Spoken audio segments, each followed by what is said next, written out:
સાહેબ નમસ્કાર. જય શ્રી કૃષ્ણ. વેબિનારમાં જોડાયેલ દરેકનું સ્વાગત છે. આજે ગિરનારી મંડળનો 699મો વેબિનાર છે. વક્તા છે અમદાવાદના ડૉક્ટર જે.એન. પુરોહિત સાહેબ, જેઓ આપણને આયુર્વેદની દ્રષ્ટિએ આંખના રોગો અને સારવાર ભાગ 6માં આંખના રોગોની સારવાર વિશે વધુ માહિતી આપશે. ડૉક્ટર જે.એન. પુરોહિત સાહેબ. ડૉક્ટર જે.એન. પુરોહિત સાહેબને વિનંતી કે તેઓ પોતાનું વક્તવ્ય હવે શરૂ કરી શકે છે. નમસ્કાર સર. જય ધન્વંતરી.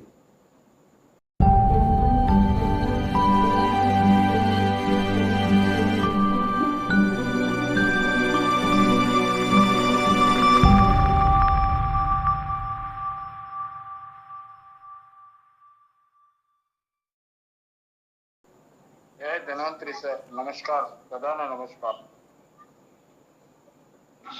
દ્રષ્ટિ સારવાર, આંખની સારવાર. દ્રષ્ટિ શબ્દ પણ આંખની સારવાર સાથે સંકળાયેલો છે. ગુજરાતી ભાષામાં ઘણા બધા અર્થ થતા હોય છે દ્રષ્ટિના. દ્રષ્ટિપાત, દ્રષ્ટિકોણ અને દ્રષ્ટિ વક્ર. આવી રીતે પણ દ્રષ્ટિના ઘણા બધા. દ્રષ્ટિપાત થવો એટલે જે લોકોની દ્રષ્ટિ અતિશય ઉદાર હોય, એ લોકોનો દ્રષ્ટિપાત થાય તો પણ સામી વ્યક્તિ ઉપર અસર થાય. જેને આજનું વિજ્ઞાન હિપ્નોટિઝમ કહે છે. હિપ્નોટિઝમ, હિપ્નોટાઇઝ કરવા માટે પણ આંખની તાકાતને વધારવી પડે છે. અને દ્રષ્ટિકોણ એટલે કોઈ પણ વસ્તુને જોયા પછી તેમાંથી સારો અભિપ્રાય લાવો. દાખલા તરીકે એક ભાઈ ને એક બેન ચાલતા ચાલતા જતા હોય તો એક ભાઈ બેન જાય છે એવું પણ વિચારી શકાય, પતિ પત્ની નું પણ વિચારી શકાય, કપલ નું વિચારી શકાય. પણ એમાંથી એક ભાઈ ને એક બેન જાય છે એ સારામાં સારો અભિનવ થાય. એને દ્રષ્ટિકોણ કહેવામાં આવે. તો દ્રષ્ટિ કેટલી જગ્યાએ સંકળાયેલો છે. તો એ દ્રષ્ટિની સારવાર ભાગ 5 એમાં આપણે 698માં પણ 7 પ્રકારની સારવાર અને એના વિશે ઘણી બધી વાતો કરી ગયા છીએ. ભીંડી, બિડાલક, અર્પણ, ઉત્પાત અને અંજન. આવા જે એમના પ્રકાર આપણા ઋષિ મુનિઓએ આપણને બતાવેલા છે, એ પ્રકાર પ્રમાણે આપણે અંજનના છેલ્લા પાર્ટમાં છીએ. ભાગ 5 ની અંદર ઘણો બધો આંખની ચિકિત્સાની અંદર ઘણું બધું વાતોમાં સારવારમાં યાદ રહી જાય એ રીતની સારવાર, જેની અંદર કોઈ નિદાનની જરૂરત નથી. ફક્ત ને ફક્ત પ્રયોગ દ્વારા આપણે આંખની સારવાર કરી શકીએ તેવી બધી જ વાતો આપણે ભાગ 5માં કરી ચૂક્યા છીએ. અને હવે છેલ્લે અધૂરું જે અંજન વિધિ છે, એમાં જે બાકી રહી ગયેલું છે, વનસ્પતિને યાદ કરી અને એને ન્યાય આપીશું. ઓમ આયુર્વેદાય નમઃ. ઓમ આયુર્બલમ યશો વર્ચ પ્રજા પશુનવશોનિચ બ્રહ્મ પ્રજ્ઞાન ચ મેઘાંચ વન્નો દેહી વનસ્પતયે નો દેહી વનસ્પતે. ઓમ શાંતિ શાંતિ.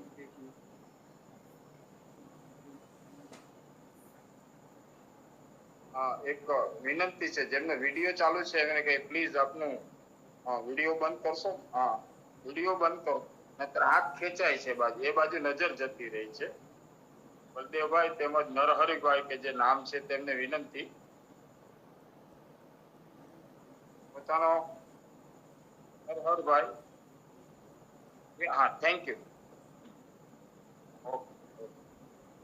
આજે અંજન વિધિ ની વાતો કરતા પહેલા એક ખાસ વાત બહુ મહત્વની, ઘણા દિવસથી બધાના મગજમાં એક વાત ઘૂમે છે, ચીમેડ ચીમેડ ચીમેડ. ચીમેડનું ભરણ કરવું, સહન કરી શકે કે એ જ સહન કરી શકે ને અત્યારના એકદમ પેલા લોકોને તો ક્યાંક એડમિટ કરવા પડે ને એટલી બળતરા થાય. બહુ સહન કરવું અઘરું છે.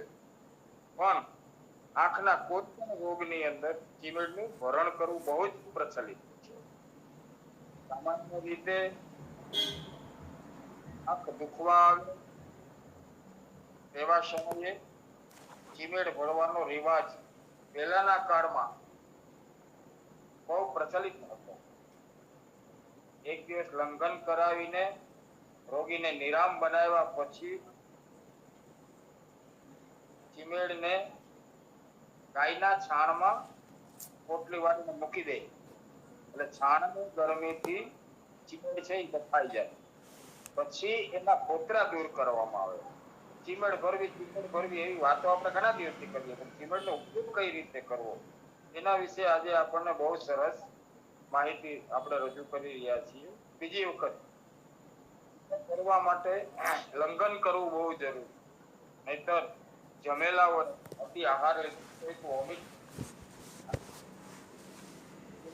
શકે. અને નિરામ બનાવ્યા પછી ગાયના દૂધમાં ગાયના છાણમાં ભરીને રાખી દે એટલે એમાં બફાઈ જાય. ત્યારબાદ એમના કોતરા દૂર કરી અંદરથી એક પીળો ભાગ નીકળે. આ પીળા ભાગને કાંસાની થાળીમાં વાડકીથી ઝીણો વાટી એમાં સેજ સિંધવ એટલે રાઈના દાણાથી થોડુંક વધારે 2 રાઈ જેટલું સિંધવ મેળવી અને રાત્રે ભરણ કરવાનું કહ્યું છે. ભરણ કરી અને રાત્રિના 1 થી 2 કલાક અથવા સહન થાય ત્યાં સુધી આ ભરણને આપવામાં આવે અને ત્યાં નાખતા જ ઘણા બધા રોગોમાંથી આ ચીમેડ એવું ઔષધ છે કે આપણને સારું એનાથી ફાયદો થતો. તો આપણે આગળ વધશું આપણા અંજન પ્રક્રિયા અને રસ ક્રિયા. એમાં આપણે રસાંજન સુધી પહોંચેલા હતા. રસવંતી, રાડ, ગાયના ફૂલ અને મણસીલ વિશે વાત પણ થયેલી, એ વાત આપણે કરી ગયા છે. હવે વાત કરશું આપણે ગુરુચી સ્વરસ રાસાદીની રસ ક્રિયા વિશે વાત કરશું. ગુરુચી સ્વરસ કર્ષવ ક્ષૌત્રમ શ્યામન સૌમિતમ ચૈંદવમ સૂત્રો સૌત્રમ તુલ્યમ સ્યાત્ સર્વમેકત્ર મર્દયેત જયન્નમ તેન પલ્લીમર્તિતિ નિરંજયેત કાંચમ કંડુલિંગનાશમ શુકલ કૃષ્ણ ગતાન ગદાન. કેટલું સરસ મજાનું સમજાયું છે કે ગળોનો સ્વરસ કાઢી 1 તોલો 1 ગ્રામ 8 રત્તી બરાબર 1 ગ્રામ થાય એપ્રોક્સિમેટ. અને અત્યારનો 8 રત્તી બરાબર 1 ગ્રામ વ્યવસ્થિત રીતે થાય. ત્યારબાદ 1 ગ્રામ શિંદાલો, ગોળોનો રસ 10 ગ્રામ, મધ 1 ગ્રામ, શિંદાલુ 1 ગ્રામ. આ ત્રણેયને તેલમાં સારી રીતે લીસોટી અને આંખમાં આંજવાથી વેલ, તીમી, મોતિયો, આંખમાંના ધોળા તથા કાળા ભાગ ઉપરનો કોઈ પણ પ્રકારનો રોગ, આ સર્વ રોગ મટી જાય છે. સ્વાભાવિક રીતે આનું અંજન દિવસમાં 2 વખત છે અને લાંબો સુધી ત્યાં સુધી આનો ઉપયોગ કરવાથી આ રસ કઈ નુકસાન કરતું નથી. બીજા આપણે 5, 8, 10 એવી રીતના પ્રયોગો હોય છે, પણ રોગની મુક્તિ સુધી ગળોનો ઉપયોગ કરવાનું આપણને ઋષિમુનિએ કહ્યું છે. અમુક વનસ્પતિ વિશે આજે મારે થોડી વાત કરવી છે. તો હળદર, કાળું હળદર, સરસડો, જાય, પછી કાળા મરી, શિંદાલુ, ઘોડાવત, કડવા પડવળ, જેઠી મધ, કડવો લીમડો આમાંની એક પણ વનસ્પતિ એવી નથી. રસાંજન, રસવંતી જેને કહે છે, સમુદ્ર ભીંડ, સિંગાલુ, સોનાગેરુ, કાળા મરી, ગળો અને વારંવાર જેનો આપણે આ બધી જ વનસ્પતિની વાતો કરી એનો અનેક વાર આપણે વનસ્પતિમાં જનરલ લોકોને મોટા થઈ ગયેલા આ બધા કામ અને એના જે રોગ માટેના જેટલા કાર્ય હોય એમાં એક નાનકડા બિંદુનો ઉમેરો એટલે આપણી નેત્ર ચિકિત્સા છે. આ બધી જ વનસ્પતિઓના અનેક પ્રકારથી આપણે ઉપયોગ કરીએ જ છીએ, પણ એમાંનો એક ઉપયોગ એટલે આપણી દ્રષ્ટિ સારવાર, નેત્ર ચિકિત્સા. અને તેને આપણે હરેક આપણા હાથમાં આવે જ છે. ગદ પૂર્ણા હોય, નીલ પૂર્ણા હોય અથવા તો સફેદ શ્વેત પૂર્ણા એટલે સાટોડી. અને પુનર્નવામી કરોતી પુનર્નવા, નવું જીવન બક્ષનારી પુનર્નવા પણ એક આંખ માટે ખૂબ જ સારામાં સારું કાર્ય કરે છે. તો સાટોડીના મૂળને દૂધની અંદર ઘસીને આંખમાં આંજવાથી જેમ સૂર્ય અંધકારનો નાશ કરે છે તેમ નેત્રમાં આવતી કંડુનો જલ્દી નાશ થાય. આ પ્રકરણ બીજી વખત એટલા માટે લીધું કે ડિમાન્ડ છે. તો દુગ્ધજનમ એમને કહેવામાં આવે છે. આપણે એને દુગ્ધની અંદર એને મૂળને કીધું છે એટલે એમને દુગ્ધાંજન કહેવામાં આવે, પુનર્નવા દુગ્ધાંજન. ત્યારબાદ સાકોડીના મૂળને મધની અંદર ઘસીને આંખમાં આંજવામાં આવે તો નેત્ર સ્રાવનો નાશ કરે. જેને દરરોજને માટે આંખમાંથી પાણી ઝરતું હોય આવા લોકો આમને જો મધની અંદર ઘસીને લગાડે તો નેત્ર સ્રાવનો પણ નાશ થાય છે. એને પુનર્નવા ક્ષૌદ્રાંજન કહેવામાં આવે છે. ત્યારબાદ સાટોડીના મૂળને ઘીમાં ઘસી અને આંખમાં આંજવામાં આવે તો આંખના ફૂલા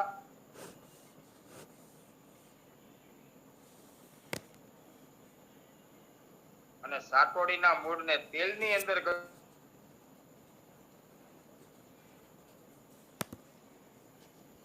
બહુ સંપૂર્ણપણે એકને એક વનસ્પતિને 4 પ્રકારથી અનુપાન પ્રમાણે અલગ અલગ વસ્તુની અંદર એનું અંજન કરવાથી આંખના અનેક પ્રકારના અલગ અલગ રોગોનો નાશ થાય. આ તેલના અંજનને પુનર્નવા તેલાંજન કહેવામાં આવે છે. અને ઘી માટે તો કોઈ સવાલ જ નથી. સાટોડીના મૂળને કાંજીમાં ઘસી અને આંખમાં આંજવામાં આવે તો જેમ સૂર્ય અંધકારનો નાશ કરે તેમ રાત અંધારાપણાનો રોગ મટે છે. આ અંજનને પુનર્નવા કાંજિકા અંજન કહેવામાં આવે. કાંજીની અંદર લગાડ્યું એટલે કાંજિકા અંજન. આ એકને એક પુનર્નવા 5 પ્રકારથી અલગ અલગ અનુપાન પ્રમાણે દૂધ, ત્યારબાદ મધ, ત્યારબાદ ઘી, ત્યારબાદ તેલ અને ત્યારબાદ કાંજી. આ 5 પ્રકારની અંદર સફેદ સાટોડીનું મૂળ આંજવામાં આવે તો અનેક પ્રકારના રોગોનો જડમૂળમાંથી નાશ કરે છે. ત્યારબાદ બબુલ રસકિયા, બબુલ એટલે બાવળ, બાવળના ચોખા લીલા પાંદડાને પાણીમાં નાખીને ઉકાળવા, ઉકળતા ચોથા ભાગનું પાણી બાકી રહે એટલે ઉતારી અને એને ગાળી લેવું. એ ગાળી લીધેલા કાઢાને ફરી અગ્નિ ઉપર મૂકી ઘટ થાય ત્યાં સુધી ઉકાળવો, પછી તેને નીચે ઉતારી ઠંડો પડે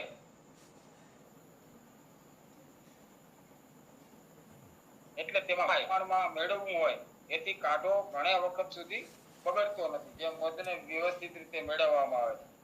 આ અંજન કરવાથી નેત્ર સ્રાવ વગેરે આંખના રોગ નિસંદેહ મટી જાય.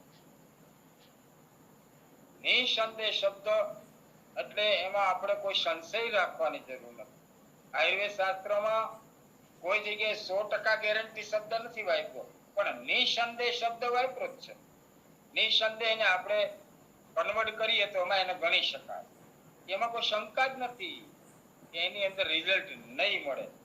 વિચાર કરીએ તો દેશી બાવળના ચોખા લીલા પાંદડા ફ્રીમાં મળે, ઘરે ખાલી ઉકાળવાનો ખર્ચ 5, 10 કે 25 રૂપિયાનો એક માવો આવે કાચી પાતરીનો, એટલા રૂપિયામાં આંખની સારવાર આપણને દેશી બાબુલના પાનમાંથી મળે. કેટલી આપણી સરળતા કેટલી હશે. આંખની બહારની બાજુએ આંસુની એક ગ્રંથિ છે અને તેમાંથી પાણી નીકળી આંખના ખૂણામાં જે આંસુની અંદરની એક એની અંદર કેનાલ હોય છે, જેને કેનાલ કહેવામાં આવે. એટલે કે આંખના બે ખૂણાની અંદરથી એ નીકની અંદર પાણી નાકમાં ઠલવાય છે અને આ રીતે રચના હોવાથી આંખનો ડોળો સુકાતો નથી. આંખ તો સદાય ભીની રહેતી જ હોય છે, પણ ઘણી વખત ઘણા કારણોથી આ જે કેનાલ છે એ ચોકઅપ થઈ જતી હોય અને આવું જ્યારે થાય અને અંદર અવરોધ આવે ત્યારે આપણી આંખમાંથી પાણી ઝરવા લાગે છે. અને આ સારવાર અને આ વાત રિપીટ બીજી વખત આ રોગ વિશેની વાત રિપીટ 2 વખત કરું છું. આની આગળ પણ એક વનસ્પતિમાં આપણે આ વાત કરી ચૂક્યા છીએ અને એ જ વાત પાછી અહીંયા એટલા માટે રિપીટ કરું છું કે નાના બાળકોમાં આ પ્રોબ્લેમ ખાસ જોવા મળતો હોય છે. 1-1.5 વર્ષનું બાળક હોય, આંખમાંથી પાણી નીકળે, પછી આઈ સ્પેશિયલિસ્ટને બતાવે તો એ લોકો એમ કે ભાઈ આ બાળક મોટું થશે ને ત્યારે આ બે કેનાલ છે એનો ટ્રેક છે એ ખુલી જશે અને પછી ઓટોમેટિક ત્યાંથી પાણી જશે, આંખમાં કોઈ રોગ નથી. આવા રોગને ક્લિયર કરવા માટે થઈ અને આપણો બાવળ તો દાંતણ કરતા હશે એમાંથી ઘણા ગુણ મળ્યા હશે ને આપણને, પણ ખેર ભગવાનની ઈચ્છા હશે બાવળને બચાવવું પણ જરૂરી હશે એટલે ટૂથપેસ્ટ આવ્યા જે હોય તેમાં નથી જતો. તો આ થવાનું કારણ શું? તો કે બાવળ તુરો છે, એની અંદર ટેનિનનું પ્રમાણ વધારે છે, તુરાશ અને મધ છે એ વૃક્ષ હોવાથી સ્તોત્રોને સંકોચી પાણીના સ્ત્રાવને અને કફના અવરોધને દૂર કરી અને ચોખ્ખો કરી અને સ્ત્રાવને અટકાવે છે. એટલે જ આપણા ભાવ પ્રકાશમાં લખે છે કે બબુલમ કફનોદમ ગ્રાહી કુષ્ઠ કૃમિ વિષાપ. બાવળ કફનાશક છે, મલાવરોધક છે, કોઢ કૃમિ વિષનો નાશ કરનાર છે અને તેના પાંદડા મળા અવરોધક, રુચિકારક, ગરમ તથા ખાંસી વાયુ, કફ અને મશાનો નાશ કરવા વાળા છે. આ પાનના આટલા બધા ગુણ આપણા અનેક ઋષિઓએ ભાવ પ્રકાશની અંદર પણ કહ્યું છે, સુશ્રુતમાં કહ્યું છે, સારંગર સંહિતામાં પણ કહ્યું છે અને આર્યભિષકમાં પણ કહ્યું છે. આ દેશી બાવળમાં કેટલી તાકાત છે એનાથી આપણે અજાણ નથી. આપણા ગ્રુપને બહુ કહેવાની જરૂર નથી, પણ સાથે સાથે એ શું કામ અશ્રુને રોકે છે એના માટે થઈ અને નિસંદેહ નેત્રસ્રાવને બંધ કેવી રીતે કરી શકે એના માટેની એક વ્યાખ્યા હતી. તો ત્યારબાદ એક ઇંગોરિયાના ફળ થતા હોય છે. ઇજલસ્ય ફલમ દૃષ્ટવા પાણીએ નિત્યાસ જન્મ. ઇંગોરિયાને પાણીમાં ઘસી અને આંખમાં આંજવાથી નેત્રનો સ્ત્રાવ પણ મટી જાય છે. નેત્ર સ્ત્રાવ ઉપર આ એક મહા ઔષધ તરીકે એને કહેલું છે, મહોષધ કહ્યું છે. પણ ઇંગોરિયું છે એમાં ફોમિંગ્સ છે, ઇંગોરિયું છે એ ગરમ એટલે કે તીક્ષ્ણ છે. તો વૈદ્યના માર્ગદર્શન પ્રમાણે ઇંગોરિયું આંજવું હોય આંખમાં તો વૈદ્યના માર્ગદર્શન પ્રમાણે આંજવું, અથવા તો આપણે આગળ વાત કરી ગયા તેમ ઉજાગરો ન હોવો જોઈએ, આંખો લાલ થયેલી ન હોવી જોઈએ, આંખોની અંદર સોજો ના હોવો જોઈએ, વિરહના આંસુ ન હોવા જોઈએ, ખૂબ રોયેલા ન હોવા જોઈએ. આવા બધી જે વાતો આપણે આગળના પ્રમાણમાં કરી ગયા એની પાછળનું કારણ એ છે કે આવી વનસ્પતિને જ્યારે આપણે નેત્રસ્રાવ માટે ઉપયોગ કરવી હોય ત્યારે બીજા કોઈ પણ કોમ્પ્લિકેશન એટલે કે આંખના કોઈ રોગો આપણે પર હોય અને ફક્ત ને ફક્ત નેત્રસ્રાવની પ્રોબ્લેમ હોય તો જ આનો ઉપયોગ આપણે કરી શકતા હોય છે. ઇંગોરિયા વિશે બીજા લોકો હોય તેને સમજાવવું પડે. ઇજ્જલ શબ્દ પણ એના માટે વાપરેલો છે અને એટલા માટે સંસ્કૃતની ભાષામાં ઇંગોરિયાને ઇંગુદી કહે છે. સાણંદરે તેના માટે અહીંયા ઇજ્જલ શબ્દ વાપર્યો છે. ઘણા બધા નામ એમના છે પણ આપણે બતાવવાની જરૂર નથી કારણ કે એ વિષય આદરણીય મિતલીય સાહેબનો છે. પણ છતાંય બીજા પણ ઘણા બધા ગુણ એમાં હોવાના કારણે ભાવ પ્રકાશે બહુ સરસ એના માટેનું વર્ણન કર્યું છે. ઇંગોદો કપકાંતિ ગ્રંથિ સ્યાદ ગુણે ગુણે હિત એ ગંધમ સ્વાદુ તિક્તમ ચ સિક્ત ત્રોષ્ણમ શ્લેમ વાતજી. ઇંગોરિયા પણ કફ, આમ, ગ્રંથિ, વ્રણનો નાશ કરે છે અને રક્તસ્રાવ અથવા સોજાથી થયું હોય ત્યાં ઇંગોરિયાનું ફળ વાપરવું. આવું આપણા શાસ્ત્રની અંદર લોકોને બતાવવામાં આવ્યું છે. અને આંખની અંદર પણ આટલા જ રોગ, જે કફજન્ય, આપણે આગળ જ્યારે 1 થી 3 વેબિનારની અંદર સારવાર અને રોગના નિદાન માટે વાતો કરી છે, એમાં ઘણા બધા પ્રકાર જે રોગોના બતાવેલા છે.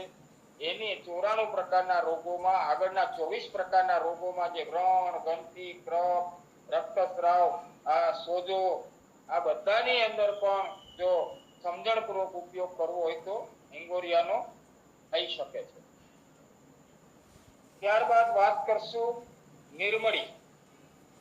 નિર્મળીના ફળને ઘસી તેમાં મધ તથા કપૂર મેળવીને અંજન કરવાથી નેત્ર ચોખ્ખું થઈ અને આંખની પ્રસન્નતા વધે છે. તો એના અંદર કપૂરની માત્રા 1 મગ જેટલી હોવી જોઈએ. નિર્મળીના ફળને ઘસીએ એ ચણા જેટલું હોવું જોઈએ અને અડધી ચમચી મધની અંદર મિક્સ કરી અને લગાડવાથી આંખનું તર્પણ થાય છે. આંખની અંદર એક તૃપ્તિ થાય છે. નિર્મળી કેવી હોય એના વિશે આપણે વાત કરવાની જરૂર નથી, કારણ કે આવું બધું તો સાહેબ આપણને છેલ્લા કેટલાય વર્ષોથી સમજાવતા રહેલા છે. ત્યારબાદ શિરોત્પાત ઉપરનો એક રસક્રિયા છે. શિરોત્પાત એટલે આંખમાં લાલ લાલ કલરની શીરાઓ એકદમ ઉપડી આવે, એને શિરોપાત કહેવામાં આવે છે. આ રોગની શાંતિ માટે જે લાલ લાલ ટસરો ઉત્પન્ન થતી હોય, આપણે જોઈ શકીએ. આપણે એને પરવાળાની ઉપમા આપીએ. પરવાળા પણ એટલા જ ઓરિજિનલ પરવાળા ઝીણા હોય છે. એટલે આંખમાં થતા પરવાળા નહીં, પણ લાલ કલરના પરવાળા, જેમાંથી આપણે પ્રવાલ ભસ્મ બનાવતા હોય, એ પરવાળા જેવા કલરના, લાલ કલરના શિરોત્પાત એટલે કે લાલ લાલ શીરાઓ ઉપસી આવે, ઝીણી ઝીણી નસો. અને આ રોગની શાંતિ માટે અત્યારે બધાયના ઘરમાં પડ્યું છે દવા. જો ફરક માત્ર એટલો છે કે આપણને ખબર નથી. ફક્ત ઘી અને મધ ભેગા કરીને અંજન કરીએ તો મધ લેખન હોવાથી અહીં દોષોનો સ્ત્રાવ માટે કહ્યું છે. મધનો મુખ્ય ગુણ વૃક્ષ છે. આંખમાં જે લાલ લાલ શીરો દેખાય છે તે કફના અવરોધને લીધે દેખાય છે, તો મધ તે અવરોધને દૂર કરે છે અને ઘી એનું શમન કરી નાખે. તો અંદરની શીરાઓ જ્યારે દેખાય ત્યારે ઘરગથ્થુ શાંતિ માટેનો પ્રયોગ છે. આ શાંતિ જ લખ્યું છે આમાં, કે રોગ આનાથી શાંત થાય, શાંતિ વધે. મધ અને ઘી, ઘણા બધા લોકો એમને પણ મધ અને ઘીનું અંજન કરતા હોય છે, જેને ખ્યાલ હોય છે તે, તો એ પણ ક્યારેય નુકસાન કરતું નથી. ગમે તે સ્થિતિમાં એનો ઉપયોગ થઈ શકે છે. અને આ એક એવું હથિયાર છે હાથવગું, કે બધાના ઘરમાં ઘી ને મધ હોય ને. એમાં ખાસ તો મારા ગિરનારી મંડળમાં જેટલા આપણા સભ્યો છે એના ઘરમાં તો ગાયનું ઘી પણ મળી રહેતું હોય છે. પણ હંમેશા જ્યારે કોઈ પણ જગ્યાએ અંજન ક્રિયાની અંદર અથવા તો નશ્ય ક્રિયામાં ઘીનો ઉપયોગ કરવો હોય ત્યારે ખાસ કરીને એનો મંડનો ઉપયોગ કરવો. એટલે ઘી ગાયનું ગમે તેટલું ગરમ કરો તો એમાં 25% ઘી છે ને, એને આપણે ઘરેલું ઘી કહીએ છીએ. અને એકદમ પીળા કલરનું ન જામે એવું, શિયાળામાં પણ નથી જામતું, આવું ઘી એ હોય એનો ઉપયોગ દવા તરીકે નશ્યમાં, કર્ણોની અંદર એટલે કે કાનમાં, નાભી પૂરણમાં, પગના તળિયામાં અને આવા આંખના પ્રયોગોમાં આ ઘીનો પ્રયોગ આપણે ખાસ કરીએ તો સરસ મજાનું આપણને પરિણામ મળતું હોય છે.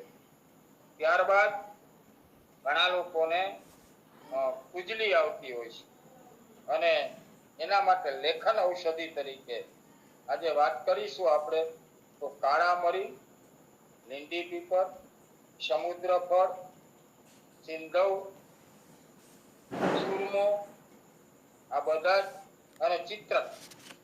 આ બધા ચિત્રક નહીં પણ ચિત્રા નક્ષત્રના દિવસે આ બધાને વસ્ત્રગાળ કરી કાળા મરી, લીંડી પીપર, સમુદ્ર ફળ અને સુરમો, સિંધવ છે એ બધામાં અડધું લેવાનું. કાળા મરી, લીંડી પીપર અને સમુદ્ર ફેણ સંભાગ લેવાના.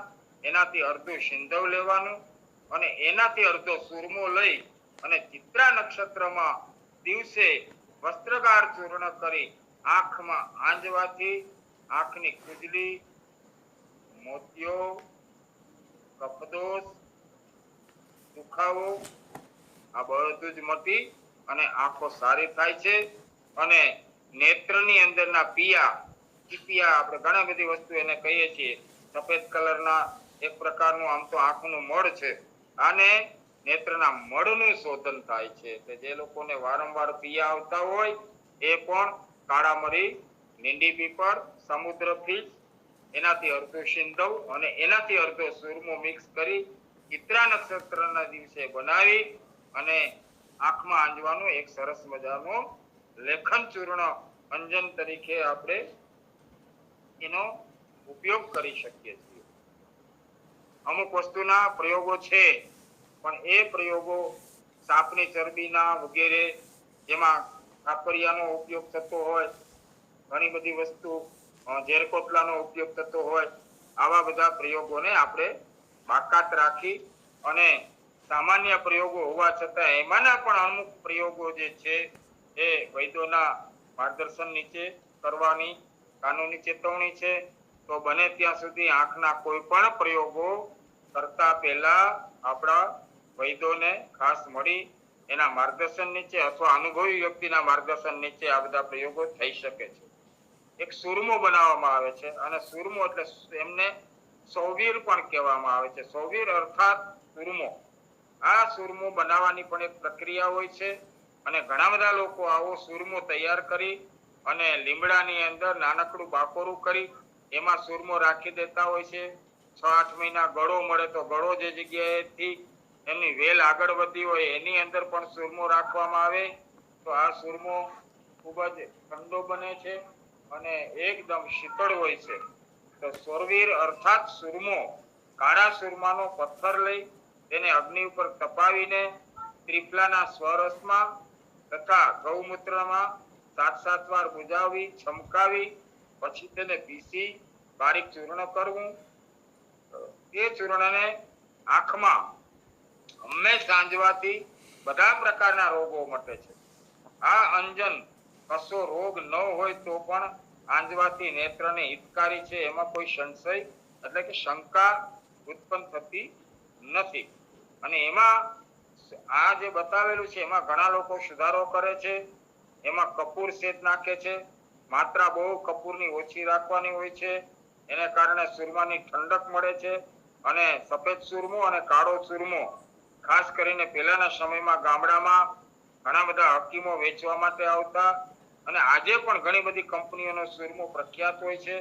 એમાં ઘણા બધા સુધારા કરી અને આંખમાં આંજવાથી સામાન્ય પેલા બળતરા અને આંખમાંથી પાણી ઝરી જાય અને રોગને નાશ કરે છે. અંજન બનાવવા માટે અને અંજન માટે આપણા ધાતુઓને પણ મહત્વ આપ્યું. અંજન માટે સીસાની સળી બનાવવાની પણ એક રીત આપણને શાસ્ત્રએ બતાવી છે. સીસાના કકડાને તાવડીમાં ગરમ કરી તેનો રસ કરી ત્રિફલાના ક્વાથમાં રેડવો, પછી તે સીસાને કાઢામાંથી કાઢી ફરી તપાવી રસ કરી બીજી વાર ત્રિફલાના કાઢામાં રેડવો. આ પ્રમાણે 7 વાર ત્રિફળાની ભાવના આપ્યા પછી આ જ પ્રમાણે ભાંગરાના રસમાં, સૂંઠના કાઢામાં, ગાયના ઘીમાં, ગાયના ગૌમૂત્રમાં, મધમાં, બકરીના દૂધમાં આમ 7-7 વખત રેડવો. એ પ્રમાણે કરી અને પછી એની સળી બનાવવી એટલે એ શુદ્ધ શીશુ કહેવાય. પણ આ પ્રયોગ ભૂલથી પોતે કરવાનો નથી, કારણ કે શીશુ ગરમ હોય અને એનો પ્રવાહી ભૂલથી પણ જો તમે વાટકામાં નાખો તો આંખો મટાડવાને બદલે આંખો જતી રહે. એ ડાયરેક્ટ ઉડે અને જે જગ્યાઓ પર શરીરમાં લાગે ત્યાં બાકોરું કરી નાખે એટલી એમાં તાકાત હોય છે. એની જે પ્રક્રિયા છે ઠારવાની, એ પ્રક્રિયાના જાણકાર લોકો પાસે જ આ પ્રયોગ કરવાનો છે. આડેધડ પ્રયોગ કરવાનો નથી. કાયદેસર તો આવો નાનો પ્રયોગ કરવો હોય તો મજબૂત નીચે લોખંડની તપેલી ટાઈપની ખાંડણી અથવા તો એવું રાખવાનું, ઉપર ગંટુડો અને ગંટુડી. મોટો પ્રયોગ હોય ત્યારે અમે લોકો કાદર બનાવતા તો 3 ફૂટના કડછાની અંદર લોખંડના જાડા કડછાની અંદર, કડછો એટલે કડછી એક જાત, એ 3 ફૂટ લાંબી, પછી એમાં લાકડાનો હાથો હોય, એક મજબૂત લોખંડનું નીચે વાસણ હોય, એની ઉપર ઘંટીનું નીચેનું ફળ મૂકેલું હોય, એમાં એક કાણું હોય, ત્યાં ખીલડો હોય, આ ખીલડો ને બધું કાઢી અને કાણું શુદ્ધ કરી નાખ્યું હોય, નીચે ઔષધના રસ હોય, અને એની અંદર ગરમ સીસાને રેડીએ ત્યારે બંદૂક ફૂટે એવા કડાકા ને ભડાકાના અવાજ થતા હોય. તો આ પ્રયોગ જાતે કરવાનો નથી, પણ સીસાની સળી બનાવવી હોય તો અનુભવી વૈદ્ય પાસે આ પ્રયોગ કરાવી અને સીસાની સળી બનાવી શકાય છે. ઉત્તમ છે. પણ જેમ આગળના વેબિનારમાં આપણે આદરણીય મિત્તલિયા સાહેબે વાત કરેલી કે જીવદયા નેત્ર પ્રભાની અંદર એક કાચની સળી પણ એ લોકો ભેગી આપે છે, જોડે આપે છે.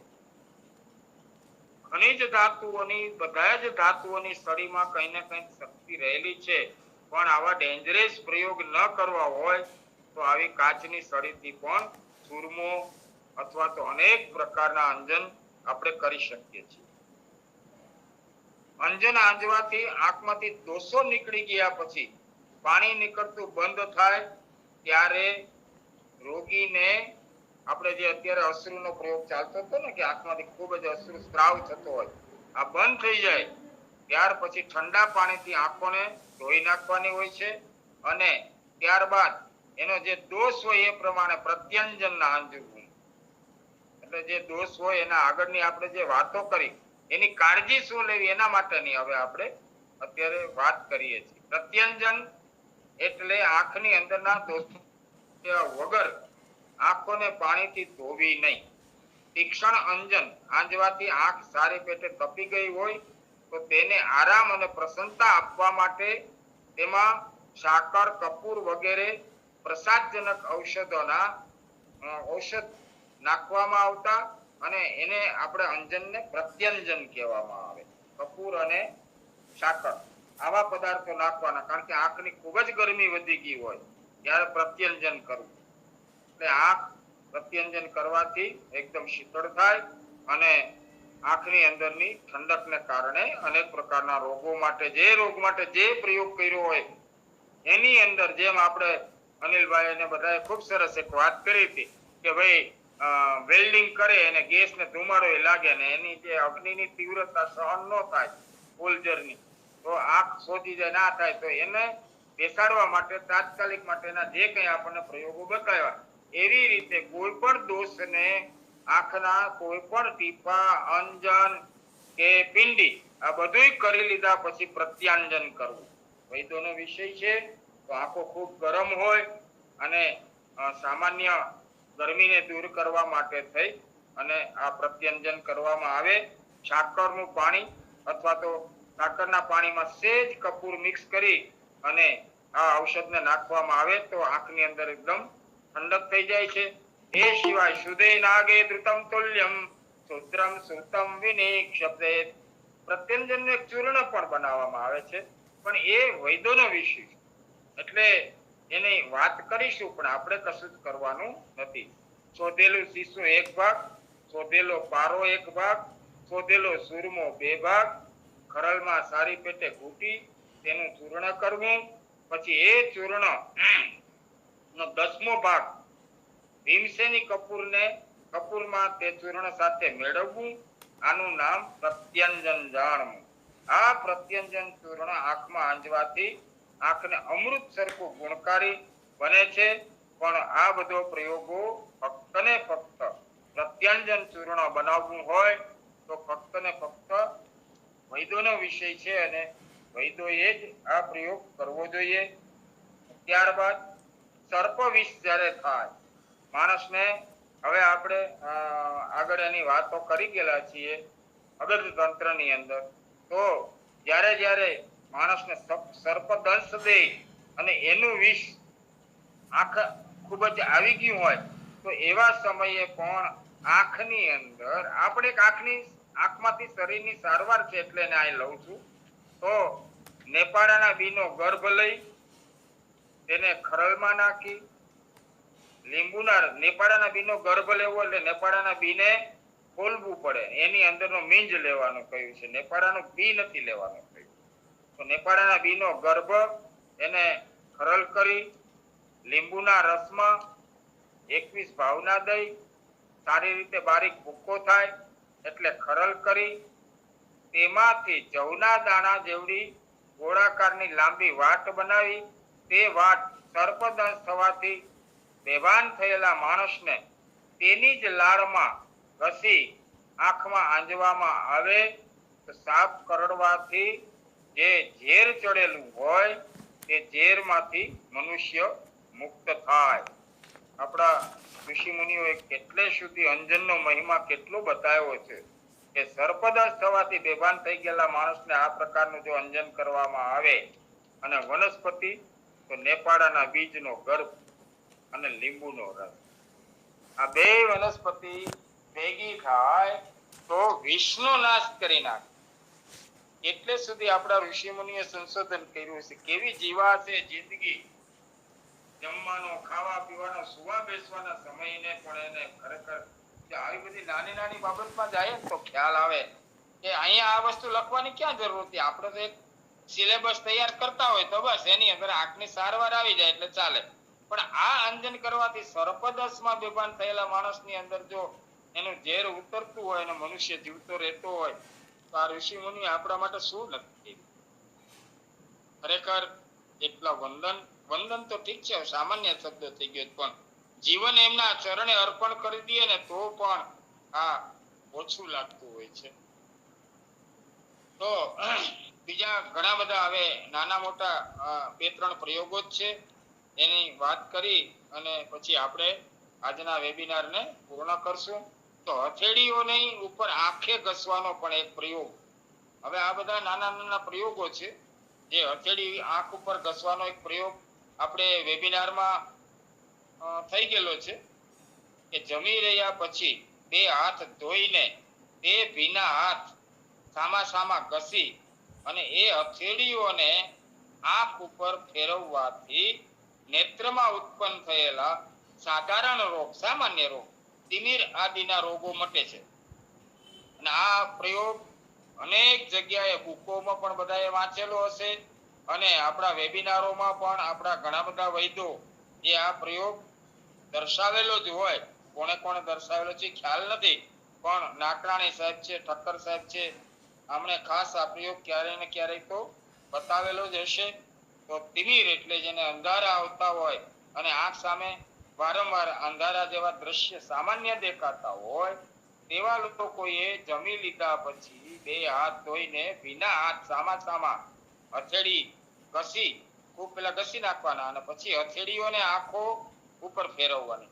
ખાસ કાળજી એ લેવાની છે કે અતિશય તેલવાળા હાથ ન હોવા જોઈએ, લાલ મરચા વાળું અતિશય તીખું શાક ન હોવું જોઈએ.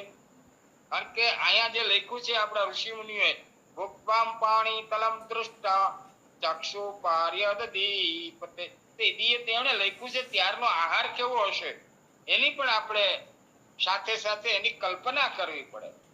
હવે અત્યારે તો એક આંગળીથી આપણે અથાણાનો હવેજ ખાતા હોય અને એક આંગળીથી લસણની ચટણી ખાતા હોય, તીખા આંગળા હોય, તીખા મરચા હોય, એને 2 આંગળીથી પકડી અને મરચાનો પણ આપણે ખાવા તરીકે ઉપયોગ કરતા હોય, અથવા તો અતિશય તીખા તળેલા પદાર્થોનું સેવન કર્યા પછી આ પ્રયોગ કરવાનો નથી. આ પ્રયોગ એટલે સાત્વિક ભોજન, જેને સાત્વિક ભોજનની ગણનામાં મૂકી શકાય. સાત્વિક ભોજનમાં અને રાજસી ભોજનના અમુક પ્રકારના ભોજનો દૂધની વસ્તુ બનાવેલી હોય, ત્યારબાદ ઘીની વસ્તુ બનાવેલી હોય, ત્યારબાદ ખાસ કરીને અડદ અથવા મગની દાળ, સુવાની ભાજી નાખેલું તુરિયાનું હળદર મીઠા વાળા શાક હોય જેની અંદર તીખાશ ઓછી પડતી હોય અથવા ના હોય, અપોષણ લીધેલું હોય. અપોષણ એટલે શું એ આપણને બધાને ખ્યાલ છે કે અપોષણ એટલે પહેલાના સમયમાં જે લોકો સખત મહેનતુ હતા અને ખેતીનું કામ કરતા હતા, આ લોકો ફક્ત સવારે નાસ્તો લેતા હતા શિરામણ. એ 24 પહેલા નવકારશે એટલે સવારના સૂર્યોદયની પહેલા 5 વાગે તો ખેતર પહોંચવાનું હોય, 4:30 વાગે ગરમ બાજરાનો રોટલો અને ગોળ ઘી ખાય ભારે ખોરાક અને સીધા ખેતર જઈને કામમાં વળગી જતા હતા. આવા લોકો સિવાયના લોકો ખાસ કરીને બને ત્યાં સુધી સવારનો નાસ્તો નહીં કરતા હતા. અને એવા લોકો બપોરે જમે એટલે આપણી ઇસોનોફિલિયા, અનનળી, ટ્રેકિયા અને આપણી હોજરી એકદમ સુસુપ્ત હોય. આવા સમયે ભારે ખોરાક નાખવામાં આવે તો મંદાગ્નિ વધે, અગ્નિ પ્રદીપ્તતાનો અપૂર્ણતા વધે, અગ્નિ પ્રદીપ્ત થાય નહીં અને ખોરાક પાચન ન થાય એટલા માટે એક અપોષણ લેવામાં આવતું. ખાસ કરીને જે લોકોના ઘરમાં દરરોજ દાળ ભાત અથવા તો રોટલી નું પણ અપોષણ લઈ શકાય. તો દાળ ભાતમાં ખાસ કરીને બનાવ્યા હોય તેમાંથી અડધી ચમચી ભાત, 2 ચમચી જેટલી એમાં દાળ નાખી, પેલા એ દાળ ભાતની અંદર ભાતમાં દાળનું ઓસામણ નાખી, અડધી ચમચી ઘી નાખી અને ધીમે ધીમે પેલા અપોષણ લેવામાં આવે. એટલે ધીમે ધીમે આ એકદમ હલકો પદાર્થ હોજરીમાં જાય એટલે સ્ટમકમાં જાય. તો જેવી રીતે લેપટોપ ને ચાલુ કરીએ તો 45 કે 40 કે 30 સેકન્ડ બાદ એ એક્ટિવેટ થાય, એવી જ રીતે હોજરીને આવો સામાન્ય, સંપૂર્ણ, સાત્વિક અને સંપૂર્ણ પૌષ્ટિક આહાર તરીકેનું આ અપોષણ પેલા આપવામાં આવે અને પછી ખોરાક લેવામાં આવે તો એ ખોરાક ડાયજેસ્ટ થાય, અગ્નિ પ્રદીપ્તની પ્રદીપ્ત રહે અને માણસની સુખાકારી વધે. એટલે આવા અપોષણ લીધેલા હોય ત્યારે આપણી હથેળીનો ઉપયોગ કરવામાં આવે તો આંખને ખૂબ જ ફાયદો થતો હોય છે. ત્યારબાદ આ વાત આપણે આગળ વેબિનાર 4-5 થઈ ગયેલી જ છે કે મોંમાં પાણી ભરી અને આંખો ધોવાનો પ્રયોગ. આદરણીય આપણા અનિલભાઈએ પણ વાત કરેલી અને સાહેબે પણ વાત કરેલી. તો એને જે મનુષ્ય 3 વખત એટલે સવારે, બપોરે અને સાંજે દરરોજ ઠંડુ પાણી મોઢામાં ભરીને પછી ટાઢા પાણીથી આંખ ધુવે તેને કદી પણ આંખના રોગો થતા નથી. આ ફક્ત ટૂચકો કે કોઈ સામાન્ય શાસ્ત્ર નથી, આ તો ઋષિમુનિઓનો આપેલો પ્રયોગ છે.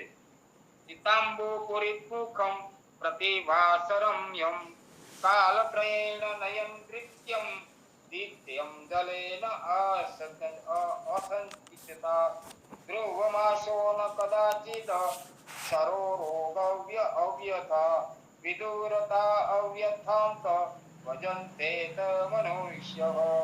જે મનુષ્ય 3 વખત એટલે સવારે, બપોરે અને સાંજે દરરોજ ઠંડુ પાણી મોંમાં ભરીને પછી આ ઠંડા પાણીથી આંખને ધુવે, મોઢામાં પાણી ભરેલું રાખવાનું અને પછી આંખને ઠંડા પાણીથી સાધારણ રીતે ધોવાથી ક્યારેય કોઈ પણ રોગ આપણને આપણા શરીરની અંદર ઉત્પન્ન થતો નથી. તો આવી રીતે પણ ઘણા લોકો પ્રયોગ કરતા હોય છે અને આજના દિવસે આ બધી વાતો સારંતર ઋષિએ આપણને ખૂબ સરસ રીતે સમજાવી છે. જેવી રીતે સમુદ્રને તળિયે પહોંચી મણી મોતી વગેરે બહાર લાવ મને મરજીવા કહેવાય છે, તેવી રીતે ગિરનારી મંડળના મરજીવાઓ આ રીતે અનેક પ્રકારના આપણા વેબિનારની અંદર તળિયેથી કોઈને કોઈ પ્રકારના મોતી લાવી અને માનવ માત્રના કલ્યાણ અર્થે આવા મોતીના રહસ્યો સદાયને માટે ગિરનારી મંડળમાં બધા જ આપણા નામાંકિત વૈદો પીરસતા રહે એવી પ્રાર્થના સાથે આજના વેબિનારને વિરમું છું.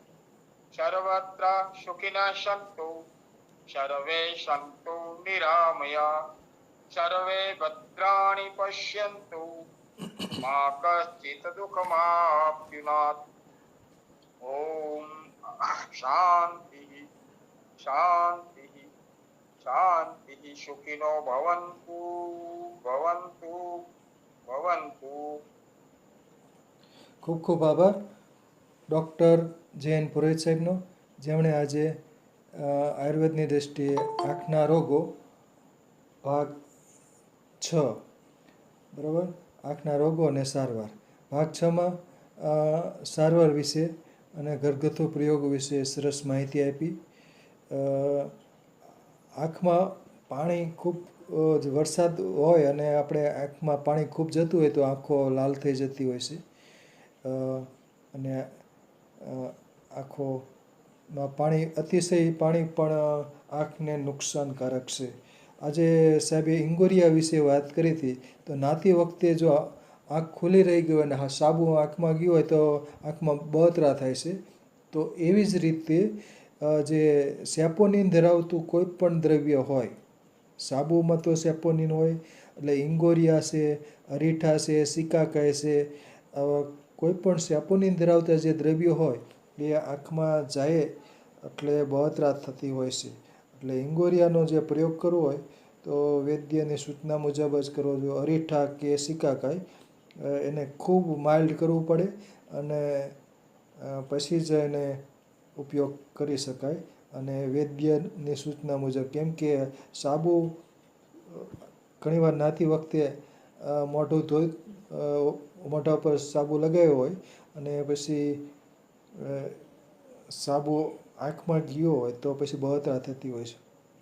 તો આવું ન થાય એટલા માટે ખાસ સેપોનિન ધરાવતું કોઈ દ્રવ્ય હોય આંખમાં ન જાય એટલે એનું ખાસ કાળજી રાખવી જોઈએ. અને સેપોનિન વાળું દ્રવ્ય હોય તો એને ખૂબ માઇલ્ડ કરવું જોઈએ અને પછી વૈદ્યની સૂચના મુજબ જ એનો ઉપયોગ કરી શકાય. કેમ કે ઇંગોરિયાના ફળની અંદર સેપોનિન છે, અરીઠાના જે ફીણવળ છે એમાં પણ સેપોનિન છે, સિકાકાઈમાં પણ છે અને સેપોનિન ધરાવતા બીજા ઘણા બધા વનસ્પતિઓ છે જે એનું પાણી ટીપા સ્વરૂપે કે આંખમાં જાય તો બળતરા થતી હોય છે. એટલે એનો ઉપયોગ ન કરવો અથવા કરવો હોય તો વૈદ્યની સૂચના મુજબ જ કરી શકાય. તો સરસ રહ્યું વક્તવ્ય. 6 ભાગમાં પુરોહિત સાહેબે ઘણી બધી વનસ્પતિઓને આવરી લીધી છે અને ઘણી બધી માહિતી આંખના રોગો વિશે ઘણી બધી વિસ્તૃત માહિતી આપી. તેમજ વિવિધ પ્રયોગો, શાસ્ત્રો તેમજ ઘરગથ્થુ પ્રયોગો પણ કરેલ છે, સૂચવ્યા છે, વક્તવ્યમાં વણી લીધેલ છે. હવે આંખ માટે ઘણી બધી વનસ્પતિઓ છે. એખરો છે તો એખરો ની લેપ છે એ પોપચા પર લગાડે તો ઠંડક આપતી હોય છે. તો એ પણ ગરમી ઓછી કરવા માટે ખાસ કરીને વેલ્ડિંગમાં જોઈ ગયો તો એખરાની બીની પલ્પ બનાવી અને આંખના પોપચા પર રાખવાથી બળતરા ઓછી થઈ શકે છે. બાકી તો ઘણી બધી વનસ્પતિ છે એમ કે વેવડી છે, વેવડીના પેસ્ટ પાન છે, વેવડી જલજમની કહે છે, તો એ પણ આંખ ઉપર લેપ માટે વપરાય છે. એટલે આંખના પોપચા બંધ રાખી અને ઉપર વેવડીના પાનની પેસ્ટ કરી અને એ લગાડવામાં આવે છે. તો એ પણ ઠંડક આપનાર છે. ગુલબંકાવલી ના પુષ્પો છે એ આંખના ટીપાં બનાવવા માટે વપરાય છે. ગુલાબજળ પણ ઉપયોગી છે. ખાખરાના મૂળનો અર્ક, એના ટીપાં પણ અમુક ફાર્મસી બનાવતી હોય છે અને એ ટીપાં નાખવાથી, ખાખરાના મૂળના ટીપાં નાખવાથી પહેલાં બળતરા થાય અને પછી આંખો શુદ્ધ થતી હોય છે. ને બાકી ડુંગળી છે, ડુંગળીને સમારતી વખતે ડુંગળીનું સલ્ફરયુક્ત બાષ્પશીલ તેલ આંખમાં પડે એટલે બળતરા થાય અને એ દ્વારા પણ આંખની શુદ્ધિ થઈ જતી હોય છે. અને દારૂ હળદર, દારૂડી, પછી નિર્મળી, મમીરો એ વગેરે ઘણી બધી વનસ્પતિઓ છે જે આંખના રોગોની સારવાર માટે, આંખના ટીપાં બનાવવા માટે, ખાસ કરીને આજે પુરોહિત સાહેબે કીધું એ ચીમેડ, તો ચીમેડ કેસિયા એપ્સસ, ચીમેડ કઠોળ વર્ગની એક વનસ્પતિ છે અને ચીમેડ એટલે કે કેસિયા એપ્સસ એટલે કે સિઝાલ્પિનિયસી કુળની વનસ્પતિ. એટલે એમાં કઠોળ જેવા બી હોય છે અને એ 4 પર્ણિકા એમાં જોવા મળે છે. એટલે પર્ણની 2 જોડી હોય છે અને ડુંગરાળ વિસ્તારમાં જોવા મળે છે. ચોમાસામાં એ વનસ્પતિ જોવા મળે છે. એના બીજ અગાઉ ચીમેડ વિપુલ પ્રમાણમાં જોવા મળતી, પણ અત્યારે ચીમેડ બહુ ઓછી જોવામાં આવશે. એટલે ચીમેડના બીજનો પ્રયોગ પણ બળતરા કરનાર છે. એટલે કે પુરોહિત સાહેબે કીધું એમ વ્યવસ્થિત એનું ભરણ અગાઉ જે કરતા હતા તો એનું યોગ્ય વિધિપૂર્વક જ એનું ભરણ થઈ શકે છે. બીજું, આંખ માટે વિટામિન એ ખાસ જરૂરી છે. તો વિટામિન એ ધરાવતો આહાર લેવાથી પણ આંખો નિરોગી રહી શકે છે. જેમ કે ખરખોડીના પાનની ભાજી, તો પાંદડાવાળી જે પાંદડા ધરાવતી વનસ્પતિઓ છે એની કેટલાક વનસ્પતિઓની ભાજી નું સેવન કરવાથી બીટા કેરોટીન એટલે કે વિટામિન એ મળી શકે છે. ગાજરનો ઉપયોગ શિયાળામાં ખાસ કરવો કચુંબર તરીકે. ગાજરમાં પણ વિટામિન એ હોય છે. ટામેટામાં પણ લાઇકોપીન હોય છે, એટલે ટામેટાનો પણ આહારમાં ઉપયોગ થઈ શકે છે. ટામેટામાં પણ વિટામિન એ હોય છે. મીઠા લીમડાના પાનની ચટણી કરી શકાય, કેમ કે મીઠા લીમડાના પાનમાં પણ સરસ વિટામિન એ હોય છે, સારું એવું હોય છે. અને બાકી ઘણી બધી વનસ્પતિઓના ઔષધીય પ્રયોગો આ સિવાય પણ હોઈ શકે છે. પણ ઘણા બધા માહિતી આપી પુરોહિત સાહેબે 6 ભાગમાં આયુર્વેદની દ્રષ્ટિએ આંખના રોગો અને સારવાર 6 ભાગ 6 વેબિનાર થકી બધાને ખૂબ સારી એવી માહિતી મળેલ છે. આભાર પુરોહિત સાહેબ. ભાગ 7 માં છે ને આધુનિક ટ્રીટમેન્ટ. તો સરસ માહિતી મળી. ખૂબ ખૂબ આભાર. આભાર. સરસ એમાં સરસ.